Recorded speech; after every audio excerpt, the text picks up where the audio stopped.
Coming up next on The Voice of Alabama Politics, a fatal blow to Hubbard. Also, the V-Team takes a look at Mason's resignation. And it's not about sex. I'm too sexy for my shirt, too sexy for my shirt, so sexy it hurts. Right, said Fred. All this and much, much more coming up next on The V. The Voice of Alabama Politics, with your host, Bill Brett. Now, the #1 political show in Alabama, The V.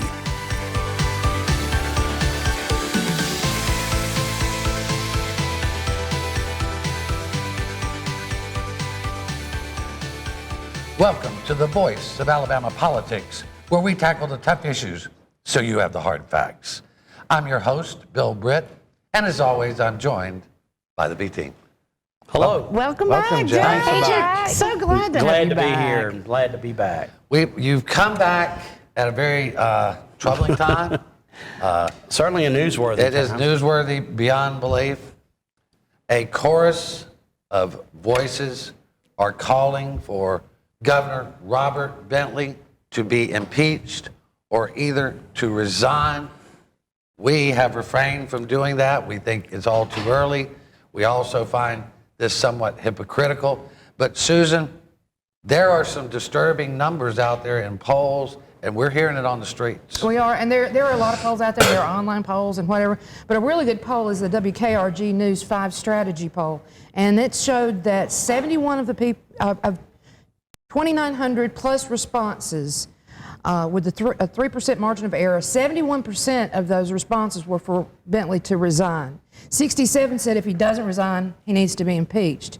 What's interesting is also of those 71, 90% of them favor impeachment. Well, the interesting thing is this is a real poll, Jack, and you know the difference between one of these online polls. They actually polled people through a company. Right, and that's pretty devastating numbers. It is, and I actually wrote an article, and I said I thought Bentley should step down. As for impeachment, from this legislature to call for impeachment of a governor when their leader, Mike Hubbard, the governor hadn't been charged with a crime yet, let's face it. I mean, bad judgment, big indiscretion. But right now, he's not been charged with a crime. Mike Hubbard has 23 indictment counts hanging over his head, and it's like crickets over there. Oh, yeah. Beth, what are you hearing from the Democrats? I mean, of course any party is going to jump at the chance to impeach the opposing party's governor. I mean, if the tables were turned and this were Siegelman that were caught with his pants down like Bentley's been, the Republicans would have called for impeachment on day one. I mean, let's be honest about that. So I think, the Democrats are going to do what they need to do over here, but I'm concerned about these Republicans who have sang in this chorus of innocent until proven guilty this whole time, and now all of a sudden it's like there's no finding of fact, there's no investigation, just throw him out because this is ridiculous. Well, is it a case that people understand sex and scandal, but they don't understand crime? I mean, I said there's a lot of sex goes on over at the State House, Jack, and some crimes too, but I just don't get the outrage. Is it that people just... Well, the governor is a much more well-known figure than the Speaker of the House, for one. Number two, these charges against Mike Hubbard are pretty complex. Right. If you're one of us in the politicos and you're in the game, you understand it. But the average citizen glazes over through no fault of their own at some of these charges. But people, they do understand sex. Bill Clinton helped get that down where the goats can get to. Well, I will say, too, I think a lot of people are really upset because this is if you are not a Christian, you are not my brother governor. This is the same governor who said that what women do with their bodies and what gay people do in the privacy of their own home is subject to his own policy making. And now come to find out, he's not as squeaky clean as he's pretended to be this whole time. You're absolutely right. Most of the comments that are going on right now relate specifically back to this faith-based governor who is now not so faith-based. Well, and all we know for sure is Maybe he should talk to the director of faith-based initiatives about that one. Well, touche. All we know for certain is that there was sexting and that there was FaceTime talk. We haven't actually seen any videos or anything. We do hear that there are people who walked in on them in some type of compromised situation, but they haven't wanted to go on the record yet. And quite frankly, I'm more concerned about what could have gone wrong. One of the things that we believe really went wrong, and we understand that Spencer Collier this week met with U.S. Attorney for the Middle District, George Beck's agent, Susan, and they are looking at several things, including what happened at Aaliyah. They are. While the allegations of sex are disturbing, they are not illegal. However, there are some problems with Aaliyah with where he basically in the end dismissed Spencer Collier because he gave an affidavit to the AG's office in the Hubbard trial. Also, there are 8 other people involved in what is coming to light as now we think a cover-up. If that's the case, and if George Beck's office is looking into it, we're talking about a lot of high-profile names here that are coming under the microscope. Well, Beth, one of the major things was the closing of these criminal investigations that SBI Director Gene Wiggins took the case away from Agent Wilson, physically took them away and closed them, one of them involving State Senator Phil Williams. Right, and there's some rumors going around that another one might involve the STARS program that we talked about a few weeks ago. That's the big story to me right there. The fact is that we've got a government agency trying to do its job for once, and then all of a sudden now, no, you can't look there, don't turn over that rock because you might find something we don't want you to find. That's not how this works. The job of the ABI or ALEA is to actually investigate possible crimes and determine if one's been committed. Well, Jack, I'm sorry, as I understand it, now I don't know this for a fact, but with every rumor in Montgomery, there's some truth there, that Phil Williams actually made a call to the governor regarding the case against him. We were told that by law enforcement, that Phil Williams did call the governor. That I think we've confirmed that. He called the governor and said, can you help me out? I don't know that he asked him to close the case. He just said, can you help me out? Which is not particularly unusual given the climate we live in, is it, Jack? No, but it's not right. I tell you, one of the other things we reported this week is that according to sources with inside ALEA and those that have left ALEA, inside the administration, Governor Robert Bentley ordered Spencer Collier to use the NCIC, which is the federal crimes database, and the state database, which is called LETS.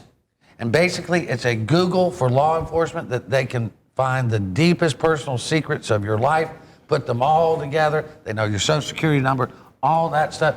Jack, sounds like Gestapo.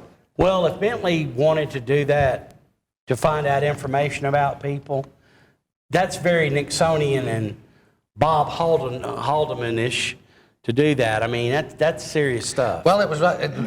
We were told by 2 individuals that this was asked to be done against Donald Watkins.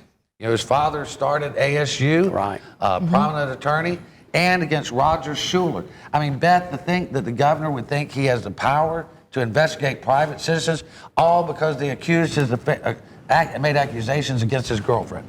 Right, it's ridiculous. And to put these systems into perspective, my dad's in law enforcement, and when I was getting ready to do my bar application, I asked if he could run me through the system to make sure that I caught everything that was going to show up. He's not even allowed to run me through the system at my own request. It is that confidential what is locked in here.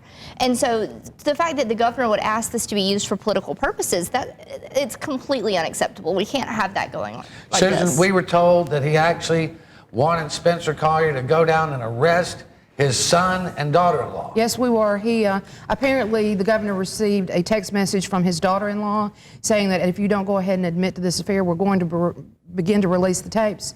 At that, he called Spencer Collier and he said, I want them arrested. I want my son arrested. I want my daughter-in-law arrested. I want them arrested now. Collier's response was, Governor, they haven't committed a crime. Yeah. I can't arrest them for not committing a crime. All right, we're going to have to leave it right there. You're watching The voice of Alabama politics. We'll be right back with more news and analysis. I'm too sexy for my shirt, too sexy for my shirt, so sexy it hurts. And I'm too sexy for Milan, too sexy for Milan, New York and Japan.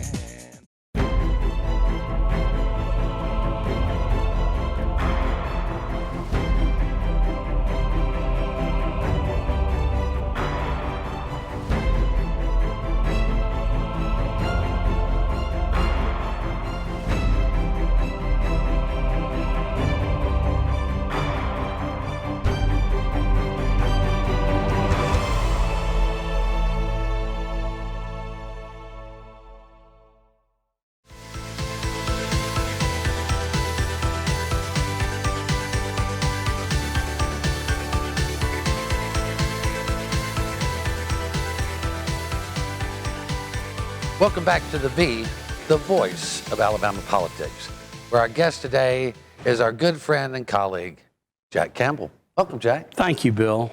It's great to have you back. Well, it's good to be back on the V. A lot of people have missed you. There have been some health issues and some other things, but you're doing well. Hopefully we're behind all that. Good, good. At least for now. Yeah. Well, I know the last month or so has been troubling for a lot of folks, especially for us on the show, and really for you, because Baron Coleman was your friend and your partner. Y'all spent a lot of time together on the radio and working campaigns. And then in February, he came out and signed an affidavit that accused Matt Hart of possibly violating the Grand Jury Secrecy Act. And it turned out to be in an effort to help Mike Hubbard get his case dismissed on grounds of prosecutorial misconduct. We know now that did not happen. The judge did not believe Mr. Coleman. But that affidavit has caused lots of harm, or at least the results of that affidavit. When did you learn about the affidavit, and what was your reaction? The morning that it was filed at like 4 in the afternoon on a Tuesday. At noon, Baron told me, sitting in the lobby of the radio station, that he said, Jack, I'm in a bind here. And I thought, well, what's going on? He said, well, I'm having to file an affidavit in the Hubbard case. I said, for what? And he said, on prosecutorial misconduct. And I said, and? He said, well, the defense has threatened me that they are going to file a bar complaint against me if I don't file this affidavit. I thought he was just going to file it with the Bar Association. And when I read that afternoon the defense's motion to dismiss the case based on prosecutorial misconduct, there in that document as Exhibit A was Baron's affidavit. When you read the affidavit, what struck you at first reading? Well, I first read it, I thought, I went back and had to reread it, and I thought, this is wrong. There's something in here that said our firms, Spot On Strategies, used information that Baron had obtained through Matt Hart that we used in the campaign for Sandy Toomer against Mike Hubbard. And he claimed it was a whisper campaign. And I, I've written 10 campaign manuals, and there's never been a section on a whisper campaign. I didn't know what he was talking about. But that was part of the accusation that he made in the affidavit, which really could have been your company did something illegal. Right, and I thought we were not privy to any information on that grand jury. In fact, the day Mike Hubbard was indicted, we found out about it just like everybody else. Yeah, we published it. Yeah. I'm sure we read it as an alert on our phones or something, but we didn't have any insider information. In fact, if Baron took a call from Matt Hart, he would go in another room and he would shut the door. And I would always, at first, when we first became partners, I would say, what did he say? And he would say, Jack, you got to understand, he doesn't tell me anything. He asks me a lot of questions about people. People in the legislature, other politicos, but he doesn't tell me anything. He can't. Now, I think it was interesting. We were there. We've been through this. We all lived, ate, and breathed this case. When Baron took the stand, two crazy things I thought he said. It just didn't ring true to me. One, he said that he had to go. The reason in October he told the judge he didn't know anything about grand jury information was because Matt never told him anything. But then he came back in February and said, he didn't eat, drink, and sleep the Mike Hubbard case. So it dawned on him later on that he might have gotten something from Hart. Did that ring true with the Baron Coleman you know? No, I mean, this was no road to Damascus conversion by any stretch. It was a reversal of philosophy. For 2 years on our radio show, we have made it known to everyone who listens that we are not Mike Hubbard fans. We believe he's guilty of wrongdoing. I witnessed some of it as being in the political business when he was chair of the party. I really haven't followed his speakership, but Baron had, and both of us fervently believed this was a bad guy that needed to be dealt with legally. And then all of a sudden, Baron is anti-prosecution and pro-defense. Yeah, and that struck everybody strange. Another thing that struck people strange that were there is when he testified in Lee County, he said he barely knew you. Yeah, I thought, I didn't hear, I was outside the room, but several people have told me that, and I just laugh because, you know, Baron and I became business partners in December of 2013. We ate so many dinners together and drank a lot of whiskey together and told war stories, and I felt like I knew him like a brother. Yeah. And then for him to go in there and assert that he hardly knew me, it just wasn't true. Jack, anybody that knows you personally knows that you're a true friend. Well, thank you. And I know this had to be personally painful for you to see this happen. It was. You know, a guy that you're in the foxhole with, because believe me, the 2014 election was very hard on us because we took on candidates who were running against some of Mike Hubbard's favored legislators. And with 2014 PAC money coming from Bob Riley and Mike Hubbard, you know, being very proactive in helping these people in their campaigns, it was a tough battle. Yeah. And I don't mind. I've been through a lot of wars. That was one of the roughest. Yeah, well, we've all been through a lot of the rough wars with the Hubbard gang. Yeah. I thought your testimony was extremely well done. Thank you. You know, I'm a little bit prejudiced, but I thought one of the better moments at the hearing was when former Attorney General Bill Baxley, who's Hubbard's attorney, looked at you and said, "Have you and the Brits talked about this?" Yeah. Talked about Mike Hubbard. Well, what got us to that point was he said, "How'd you learn about this affidavit?" I said, "Well, it was emailed to me." He goes, "By whom?" And I said, "I don't remember." I said, "Wait a minute, I do. It was Susan Britt." He goes, the wife of Bill Britt?" And I said, "Yes, Shocking. sir." He said, the journalist guy? I was like, "Yeah." And he said, "Have you talked to Bill Britt?" And I was like, "Yeah." And he said, "Have you and Bill Britt ever discussed Mike Hubbard or this case against Mike Hubbard?" And I just looked at him and I said, 1,000 times. So it's kind of a lighthearted moment. But it was the only levity in a day that people had seen friends turn on friends and just a host of things that we were told by Baron Coleman that he got in court that day and denied ever telling any of us. And you have Sandy Toomer, who was a very good candidate in Lee County and certainly has a great name. Sandy's one of the most honest guys. He spent like 20 years of his life as a missionary delivering food to isolated places. And he's a great man. And for Baron to allege that we took information that was obtained illegally and used it to help Sandy blew me away, and it blew Sandy away. Well, it was a trying time, but Judge Jacob Walker didn't buy it. He said there were no leaks, there was no prosecutorial misconduct. We're going to trial. Jack, great to have you back. Thanks a bunch, Bill. It's a pleasure to be here. Pleasure to be back on the V. Yeah. You're watching the V, the voice of Alabama politics. We'll be right back, Jack, with more news and analysis.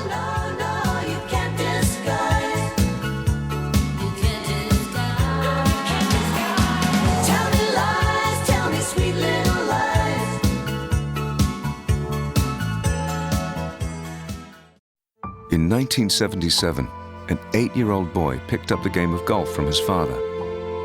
The odds of that same boy then making it to the US and European pro golf tours, 1 in 7 million. The odds of the Big Easy winning the US Open twice, 1 in 1.2 billion. The odds of him having a child diagnosed with autism, 1 in 88.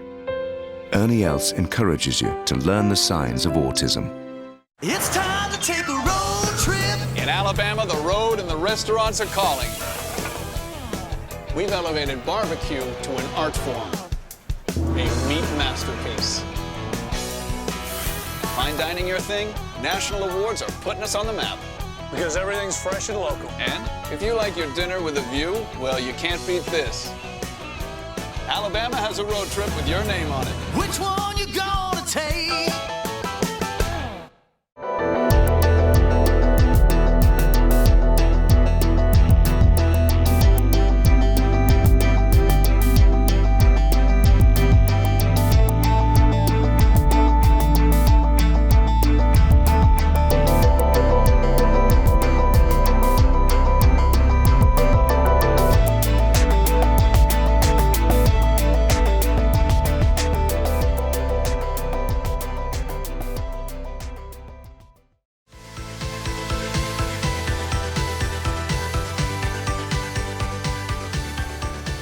Welcome back to the voice of Alabama politics. Claire, welcome back.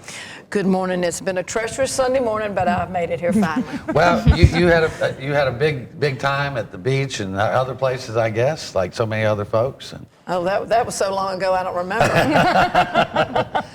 Well, I'm sure you've been keeping up on the news. Just 48 hours after Rebekah Mason swore that she would not resign from Bentley's administration as a senior advisor, she did, in fact, resign. And we're hearing that it was a devastating blow to the governor. She resigned. What do you think? Well, first of all, as you recall, a week ago, a little bit over a week ago, she said that it would only be a 2-day news story. Yeah, right. Well, I'm not sure what happened to all that. It came unraveled. But, yeah, the whole thing's been unfortunate. But, we're all human. We all make mistakes. And just in the last probably, 4 or 5 days, I've talked to so many members of the Republican Party that are in the House positions and Democrats as well. And, it's been very interesting because you've got Mr. Henry that's filed these impeachment papers. And I know y'all have already talked about this a little bit. But I had a very inspiring phone call yesterday morning, matter of fact, from a House Democrat. And because the chairman of the Democrat leadership had said all the Democrats were lock, stock, and barrel, which I don't believe is the case. And he said, Claire... Have we ever been? Well, yeah, I mean, to speak that broadly and to be infactual about that, said, we're all human, we're all sinners. The good Lord upstairs does not categorize crimes of what they are. And who are we to judge somebody else? There will be another day of that. And in reality, just like he said, and I think y'all discussed it before I got here, you do have a speaker with 23 indictments. And I think in the speaker's heart of hearts, he knows that our governor has not been indicted on anything yet. Now, who knows? He may be. But until proven innocent, it seems to me we should be consistent in our state. If you're going to treat a speaker a certain way and state senators, a lot of people have made a lot of mistakes in life, but wait until they're convicted or indicted on something. This has been the position we've taken. We're covering the facts. We're not covering the scandal. I think Ms. Mason leaving, however, leaves Bentley in a very difficult situation, not because of their, whatever their emotional relationship is, but because she has been his chief advisor, Susan. We don't know who his chief advisor is. Well, we don't know who his chief advisor is at this point because she burned so many bridges for him with past legislators, with friends that he's been friends with for 15 years, all the staff. We have no idea who's actually, because from what I'm understanding, his colleagues of old are not willing to come to his rescue at this point. Where are the smart guys like Blaine Gallagher? Where are those people? Well, those people are out. But the biggest thing, who is normally your biggest advocate is your family. Yeah. He's lost his wife. He's lost his family. And then sadly enough, I think he's out there flapping in the wind, and she's gone back on a white horse and acting like she's back with her husband and loving children, which seems very ironic. I don't think we've heard the end of it. I've talked to a lot of professional females that, one, we all know that sexual harassment card is coming, whether it plays or not. Right. We know it's coming. When this could add constructive discharge to it if she wants to go there. Yes. Now, then add the fact that there's another rumor out there that because within 48 hours, something had to happen. And there's a lot of speculation that she may have turned state's evidence against the governor. Well, I don't know that that's the case, but I know if I were her attorney, and her attorney's a lot smarter than me, I would have told her to leave. Bobby Siegel is her attorney. I can't imagine him saying, listen, this is too hot. You need to get out of this. What about, I think another little flag rises, and to take the governor out of, her husband's paid by PayPal from a 4-year institution. He happens to be a state employee who was home on the day she resigned in Tuscaloosa, not in his office over here in Montgomery. Yeah, I smell a big old rat in the wood pile there, too. I've never been paid by, I've been in business for many years, I've never been paid by. He was paid a lot of money. A lot of money. Yeah. That's just what's going to get him. It's going to be, we always know it's the cover-up and follow the money. That's where it goes. And we're going to get there. There's a subject we have to get to, a big story that was only covered up by the Bentley messages that are out there. But this week, Judge Jacob Walker, in the Mike Hubbard case, ruled that the prosecutorial misconduct was a non-issue. He denied that motion to dismiss.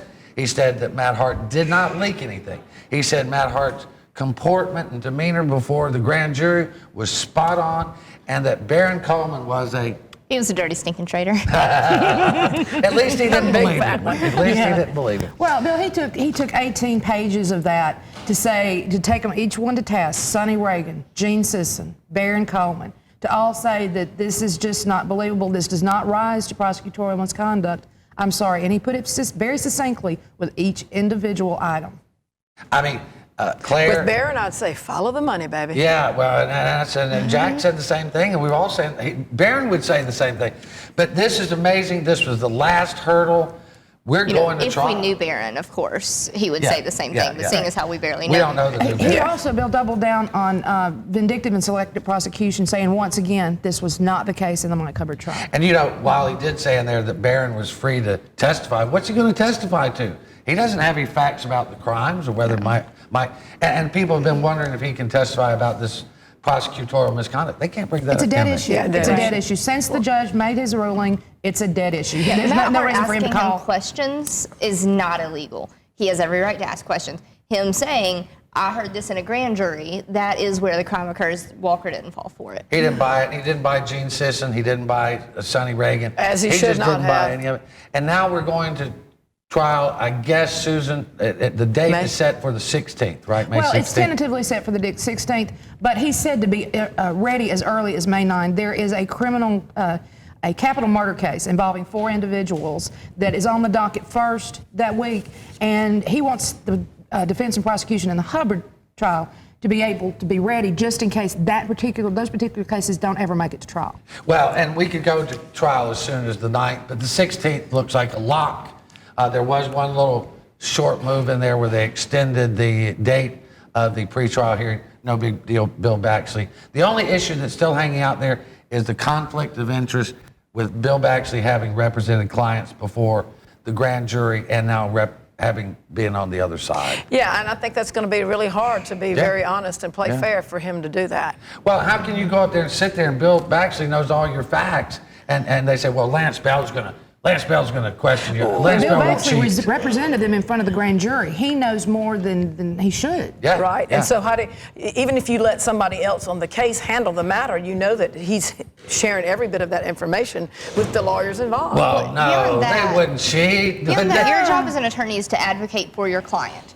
And so if you have multiple clients on different sides of a case, how do you advocate for your client if your clients have adversarial Baxley should have to go. We're going to have to leave it right there. You've been watching the voice of Alabama politics. You watch us because we watch them.